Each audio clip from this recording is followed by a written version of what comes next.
नमस्कार दोस्तों, जागो दुनिया पर आप लोग का बहुत बहुत स्वागत है।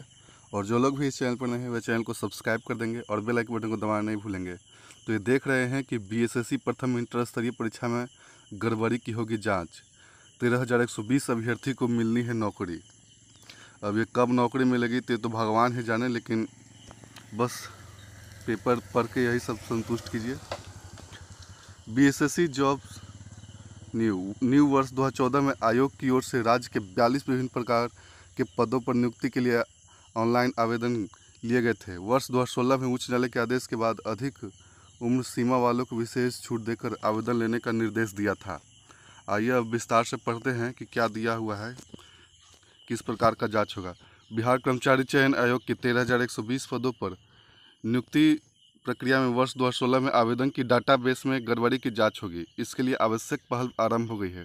वर्ष 2014 में आयोग की ओर से राज्य के 42 विभिन्न प्रकार के पदों पर नियुक्ति के लिए ऑनलाइन आवेदन लिए गए थे। वर्ष 2016 में उच्च न्यायालय के आदेश के बाद अधिक उम्र सीमा वालों को विशेष छूट देकर आवेदन लेने का निर्देश दिया था। इसके बाद ऑनलाइन आवेदन लिया गया। इसमें आयोग की ओर से आवेदन लिए गए, उसमें तकनीकी गड़बड़ी के कारण राज्य के आरक्षित श्रेणी कैटेगरी के छात्रों को भी डोमिसाइल का लाभ देकर उन्हें भी दूसरे राज्य के अभ्यर्थी के रूप में ट्रीट किया गया। इसके कारण उन्हें आरक्षण का लाभ नहीं दिया गया। इससे राज्य के आरक्षित कैटेगरी के अभ्यर्थी को भी इसका लाभ नहीं मिला। आयोग की ओर से काउंसलिंग की प्रक्रिया को लेकर रिजल्ट की समीक्षा के क्रम में पाया कि काफ़ी संख्या में अभ्यर्थियों को आरक्षण का लाभ नहीं मिला। इसके बाद आयोग ने आरक्षण का लाभ देकर दोबारा पीटी परीक्षा के परिणाम का रिजल्ट रिवाइज करते हुए 1218 बच्चों का पीटी परीक्षा में सफल घोषित करते हुए मुख्य परीक्षा में शामिल करने का निर्देश दिया। मुख्य परीक्षा के लिए 20 अक्टूबर से 4 अक्टूबर तक ऑनलाइन आवेदन करने का निर्देश दिया है। किसके स्तर पर हुई गड़बड़ी, जांच करेगी कमेटी। बिहार कर्मचारी चयन आयोग के सचिव ओम प्रकाश पाल ने बताया कि ऑनलाइन आवेदन में हुई गड़बड़ी की जाँच के लिए जल्द ही जांच कमेटी गठित होगी। यह कमेटी जांच करेगी कि आखिर किसकी लापरवाही से यह गड़बड़ी हुई है। गड़बड़ी हुई तो पीटी परीक्षा के दौरान क्यों नहीं पकड़ में आई। दूसरी बार भी हुई पीटी परीक्षा के परिणाम में भी यह मामला क्यों नहीं सामने आया। मुख्य परीक्षा के परिणाम के दौरान भी यह गड़बड़ी क्यों नहीं पकड़ में आ सकी।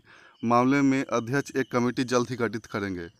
मतलब कि आगे दिया हुआ है कि आयोग के सचिव ने बताया कि प्रथम इंटर स्तरीय की नए अभ्यर्थियों की मुख्य परीक्षा अक्टूबर में होगी। अक्टूबर में ही उनकी टाइपिंग, शारीरिक दस्ता परीक्षा, आंसुलेखन आदि परीक्षा कराकर नवंबर में काउंसलिंग प्रक्रिया पूरी कर ली जाएगी। आयोग के स्तर से इसके लिए तेज़ी से कवायदा की जा रही है। मतलब कि यहाँ पर जो दिया हुआ है कि जांच के लिए कमेटी गठित होगी, तो अब खुद चोर ही अब पुलिस बनने की तैयारी कर रहा है। मतलब तैयारी जो गलती कर रहे हैं यही लोग और खुद अपने पर जांच बैठा रहे हैं। अगर जांच ही बैठाना है तो कहीं बाहरी एजेंसी द्वारा जांच बैठाएं। हम लोग की यही मांग है कि किसी बाहरी एजेंसी के तहत ये जांच की जाए, नहीं तो ये निष्पक्ष जांच नहीं हो पाएगा। और यह लटकाने के लिए एक साजिश रची जा रही है, जिसकी स्क्रिप्ट पहले ही लिखी जा चुकी थी कि नौकरी नहीं देना है, सिर्फ इसी तरह जांच के नाम पर लटकाया जाएगा। और नौकरी सिर्फ एक दिखावा कर रही है कि हम इतने जल्दी परीक्षा ले लेंगे, इतने जल्दी सब कुछ कर लेंगे। तो इससे भटकना नहीं है। 23 तारीख को हम लोग को आंदोलन को जारी रखना है। और ये जो स्क्रिप्ट लिखा जा रहा है ये सिर्फ आंदोलन को ख़त्म करने के लिए लिखा जा रहा है कि इससे भी मामला शांत हो जाए। इसलिए हम लोग को मामला को शांत नहीं रखना है, जारी रखना है। तो जैसा कि आप लोग जानते हैं कि बीएसएससी ने जो नोटिस जारी की है और उसमें कह रही है कि त्रुटिवश 2016 वाले कैंडिडेट छूट गए थे जो आरक्षित कोटे से थे। तो और उसमें भी ये कह रही है कि ये लोग जो थे वो ओवर एज के में थे।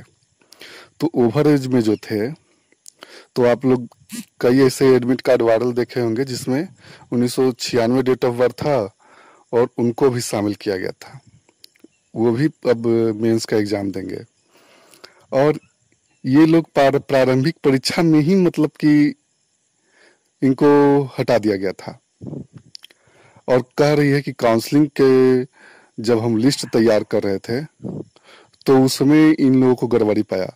तो जब काउंसलिंग का लिस्ट बना रहे थे तो ये प्रारंभिक परीक्षा का कैसे जांच करने लगे? काउंसलिंग के लिस्ट में पीटी का स्टूडेंट कहाँ से आ गया?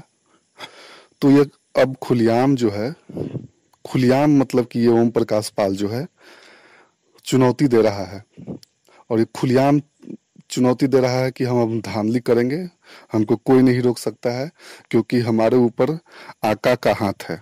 और आका आप लोग समझते होंगे नीतीश कुमार। और ये सब जो कैंडिडेट शामिल हुआ है 1218, उसमें से 90% कैंडिडेट जो है वह पूरी तरह से पैसे पर बिका हुआ कैंडिडेट है, पूरी तरह से पैसे देकर आया हुआ है, और वही सब कैंडिडेट को शामिल किया गया है। और ये आयोग जान रही है कि जिस तरह से 2016 में जिस तरह से दरोगा में धांधली हुआ और कैंडिडेट कुछ नहीं कर पाया, उसी तरह अब हम बीएसएससी में भी धांधली करेंगे और कैंडिडेट कुछ नहीं कर पाएंगे। इसी का फायदा वो उठा रही है आयोग। तो ये अब आप लोग को समझना है कि ये अब आयोग को क्या करना है, क्योंकि ये जो आयोग कह रही है कि नवंबर में हम रिजल्ट प्रकाशित करेंगे, आपको विश्वास हो रहा है कि 25 दिन में ये रिजल्ट जारी कर देगा?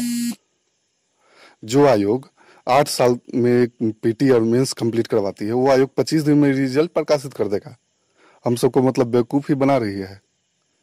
तो ये झूठ मूठ का, ये नौकरी नहीं देने का एक चाल चल रही है। ये जान रही है कि ये फिर से कोर्ट में जाएगा ये मामला, और फिर से ये उलझा रहेगा, और हम लोग अपना जो मलाई मारते रहेंगे। तो इसी से आप लोग समझ सकते हैं।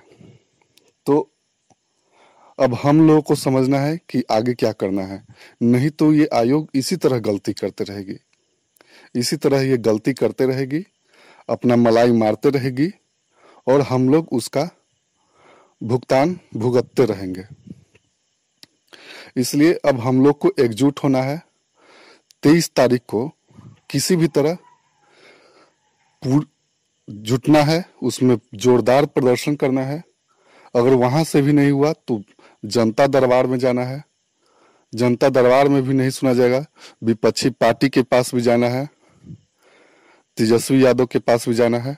चाहे जहां जाना पड़े वहां हम लोग को जाना है, लेकिन अब न्याय जरूर चाहिए हम लोग को, क्योंकि अब हम लोग मतलब कि पूरी तरह से त्रस्त हो गए हैं इस आयोग से।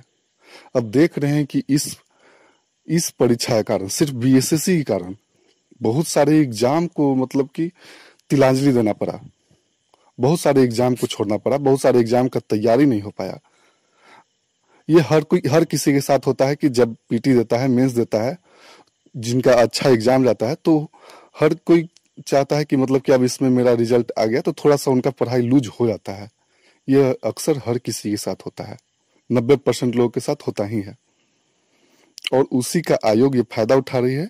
अब हम लोग को ऐसा हालत हो गया है कि न पीछे वाला एग्जाम का भी न अच्छा से तैयारी हो पा रहा है, न आगे का एग्जाम का तैयारी हो पा रहा है। और ये एग्जाम का तो हाल आप समझ ही रहे हैं। अब समझिए कि ये कह रही है कि नवंबर के प्रथम सप्ताह में रिजल्ट जारी करेंगे, तो 4 अक्टूबर तक अभी ये आवेदन ही लेगी। उसके बाद जो 25 दिन बचेगा उसमें मेंस का एग्जाम भी ले लेगी, उसके बाद टेंडर भी निकाल देगी, टेंडर के बाद उसको टाइपिंग भी करवा लेगी, उसके बाद फिर से टेंडर निकालेगी, उसके बाद फिर से उसका शारीरिक दस्ता परीक्षा होगा। आपको विश्वास हो रहा है? ये कदापि नहीं करेगी ऐसा। ये सब झूठ मूठ का बेवकूफ बना रही है हम लोग को, लेकिन अब हम लोग बेवकूफ नहीं बनेंगे, और खुलेआम उस दिन हमला होगा सीधे। क्योंकि बहुत दिन अब हम लोग गांधीवादी के विचारों को अपनाते हुए आयोग को मतलब कि छोड़ देते रहे, लेकिन कितना दिन ऐसे छोड़ेंगे? क्या हम लोग का करियर नहीं है? घर से ताना अलग से सुनते हैं, और ऊपर से ये आयोग अलग से ताना देती है कि जेल भेज देंगे प्रदर्शन करोगे तो। और अब इसका जिम्मेवार कौन है? आप भी लोग जेल जाइए, ये आयोग को भी अब जेल जाना चाहिए। ये भी त्रुटि की है, इतना समय हम लोग का बर्बाद की है। इसलिए आप सभी अभ्यर्थियों से निवेदन है, हाथ जोड़कर विनती कर रहे हैं कि कृपया करके 23 तारीख को किसी भी तरह, अगर नौकरी लेना है तो, अगर नौकरी नहीं लेना है तब तो कोई बात नहीं, लेकिन अगर नौकरी लेना है तो किसी भी तरह जरूर से जरूर जुटिए और अपने दोस्तों को भी लेते आइए, ताकि पता चल सके कि आयोग कि अब ये जो हम लोगों के साथ नाइंसाफी कर रहे हैं उसका परिणाम क्या होता है। ठीक है, तो अब यहीं पर अपने वीडियो को समाप्त करते हैं। फिर से अगले वीडियो में आएंगे, फिर से आप लोगों को प्रेरित करेंगे। ठीक है, धन्यवाद।